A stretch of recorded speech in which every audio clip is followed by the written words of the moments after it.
I'm often going to revisit like aspects of topics. So let's return to loose leash walking. As far as loose leash walking goes, the majority of my students, I'm going to settle for having them in what's known as the reinforcement zone. The reinforcement zone in the context of walking is going to be somewhere near your side. So if you have a giant breed, it's going to be like up to your abdomen. This depends on your stature. So if you're going to have like an average size dog, or a large dog, you're probably talking about somewhere near your hip. For a small dog, hamstring. For a teacup dog, ankle. So somewhere next to you, somewhere near that area. Um, I've got one client out of everybody that I work with that insists that their dog maintain a precise heeling behavior. So this dog is basically like glued to her butt cheek when she walks. And the reason for that is that she is elderly and she's had like a hip replacement, and she doesn't want him getting in front of her and tripping over him. So that's pretty valid.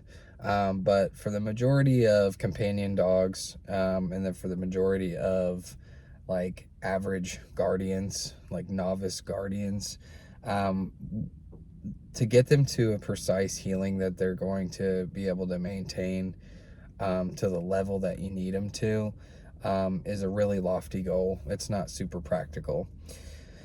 So most dogs, or let's say most trainers who you're working with, are going to teach you to walk your dog on the left.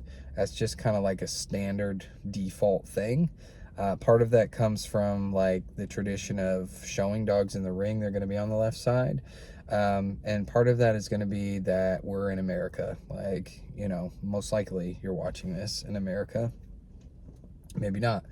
But in America, we're going to walk on the left side of the road, so that we're facing oncoming traffic. So if you're a pedestrian, you're going to walk facing traffic. If you're walking your dog, you're going to walk facing traffic. The amount of people that are texting and driving out here is crazy.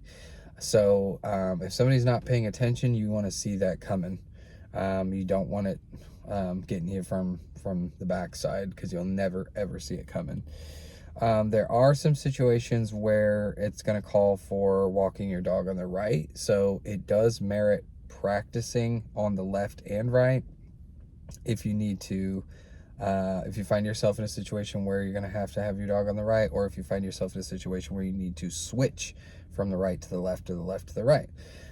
So some that I can think of that would call for walking your dog on the right would be like a walking like path or trail. So where I'm at, we have a trail that goes through the central region of the state all the way out into like rural areas. So like it's like from metro to rural for miles and miles. And when you're on something like that, you're actually going to want to walk your dog on the right, because no matter which direction you're going in, the foot traffic, the cyclists and stuff like that, are going to be on the right side. So you want to keep your dog away from center line, or that imaginary center line if it's not actually painted, because you don't want your dog to be in another dog's bite zone if that dog happens to be walking on the person's left, which most likely they are. So when you're walking in this direction, they're walking in this direction, you want to have your dog on the side furthest from.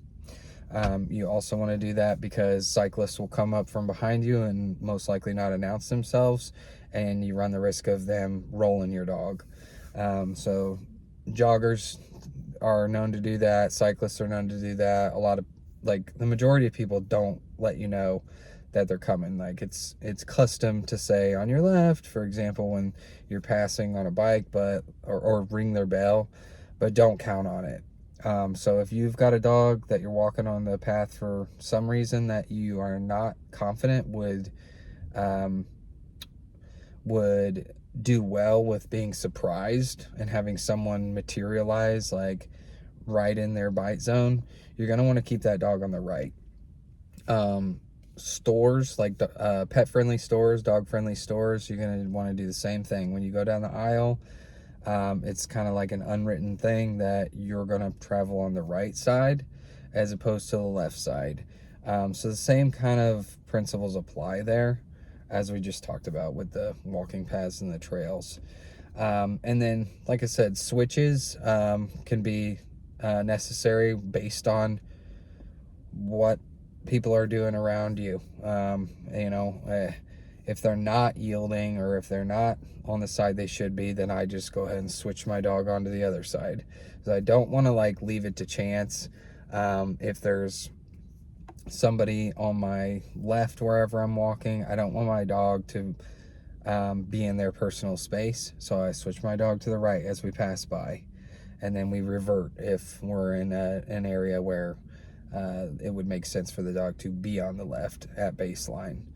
So that's probably enough rambling about that, and thanks for listening.